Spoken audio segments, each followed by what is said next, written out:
Assalamualaikum warahmatullahi wabarakatuh. Kami dari kelompok 2 akan mempresentasikan hasil diskusi kelompok kami tentang pendidikan berkelanjutan.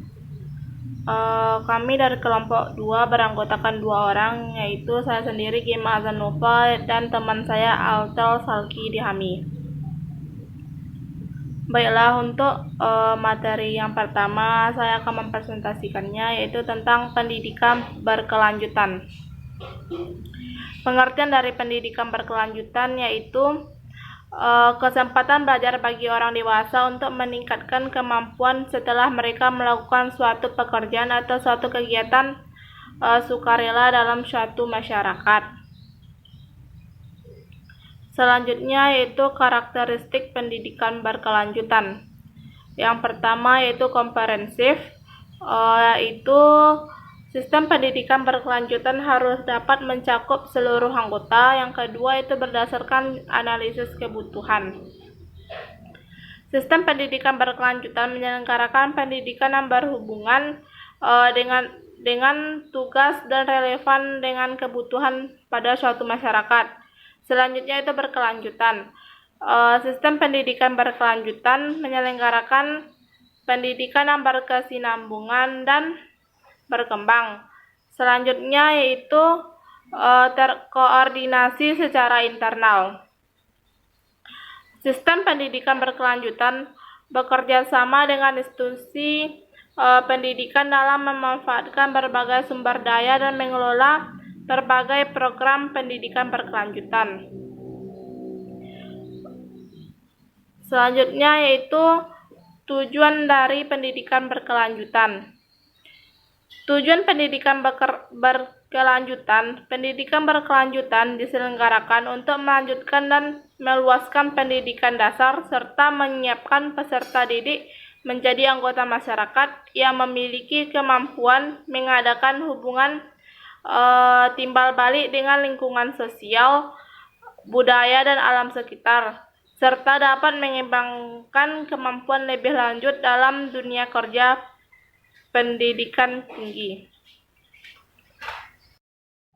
Selanjutnya akan disampaikan oleh rekan saya Altel Salki Dihami. Kepada Altel dipersilahkan. Assalamualaikum warahmatullahi wabarakatuh. Baiklah, nama saya Altel Salki Dihami. Saya akan melanjutkan presentasi dari Gema, yaitu poin selanjutnya yang pertama yaitu jenis pendidikan berkelanjutan. Jenis pendidikan berkelanjutan itu meliputi pelatihan kerja, peningkatan dan penambahan kemampuan, pendidikan kerja, latihan pengembangan karir atau pengembangan diri. Pendidikan berkelanjutan meliputi kegiatan untuk meningkatkan pengetahuan yang terus berkembang dalam pekerjaan atau tugas kegiatan seseorang. Latihan kepemimpinan dan peningkatan kemampuan manajerial untuk mengelola lembaga, keuangan, fasilitas, dan sumber daya manusia. Pendidikan berkelanjutan tidak berkaitan dengan pendidikan umum dan latihan untuk memasuki lapangan kerja dan dunia usaha. Di negara-negara yang telah lebih maju, seperti di Amerika Serikat, pendidikan berkelanjutan merupakan suatu keharusan bagi mereka yang telah bekerja atau telah mempunyai kegiatan lain di masyarakat. Keharusan ini karena adanya dan tuntutan, yaitu yang pertama tuntutan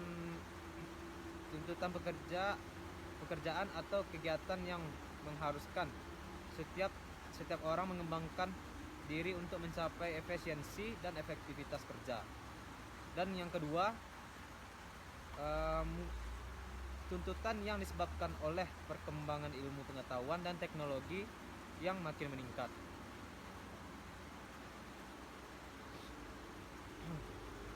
Baiklah, selanjutnya di Indonesia sendiri, pendidikan berkelanjutan ini banyak dilakukan oleh lembaga pemerintah dan swasta. Sebagai ilustrasi, semua departemen dan lembaga non-departemen telah banyak melakukan pelatihan, penataran, dan lokakarya untuk meningkatkan kemampuan staf dan pegawai. Perusahaan-perusahaan melaksanakan latihan peningkatan kemampuan kerja organisasi sosial seperti lembaga swadaya masyarakat, menyediakan berbagai program penataran dan latihan bagi anggota masyarakat yang telah memiliki pekerjaan, lapangan usaha, atau untuk memasuki lapangan pekerjaan. Baiklah, masuk ke poin selanjutnya, yaitu kelemahan pendidikan berkelanjutan. Terdapat banyak lembaga dalam pendidikan berkelanjutan, terutama pada dewasa 22 sampai 35, yaitu yang pertama, kekurangan waktu untuk belajar. Kekurangan waktu untuk belajar, mengurusi kehidupan dalam keluarga, atau meninggalkan pekerjaan yang sedang dikerjakan. Yang kedua yaitu kesulitan dalam mengakses informasi untuk materi pembelajaran. Yang ketiga, kurangnya fasilitas yang dapat mendukung proses dalam belajar. Yang keempat, tidak berada dalam struktur pendidikan. Yang kelima, hambatan dalam transportasi dan pembiayaan. Yang keenam, rendahnya akses pendidikan. Yang ketujuh, lokasi kerja yang tersebar luas, misalnya bagi perawat yang ditugaskan di tempat yang terpencil dan jauh dari tempat pendidikannya. Yang kedelapan, kurangnya kemampuan dalam mengoperasikan komputer dan jaringan internet untuk belajar secara elektronik atau e-learning. Yang kesembilan, aspek kemampuan fisik yang menurun seperti tajam penglihatan berkurang, penurunan kemampuan pendengaran, perlu penerangan yang lebih terang, kemampuan membedakan bunyi yang semakin berkurang, dan perlu menerima informasi yang lebih lama. Baiklah, sekian presentasi dari saya. Terima kasih. Assalamualaikum warahmatullahi wabarakatuh. Terima kasih atas penyampaian materinya. Demikianlah hasil diskusi kelompok kami. Salah dan jangkal mohon dimaafkan. Wassalamualaikum warahmatullahi wabarakatuh.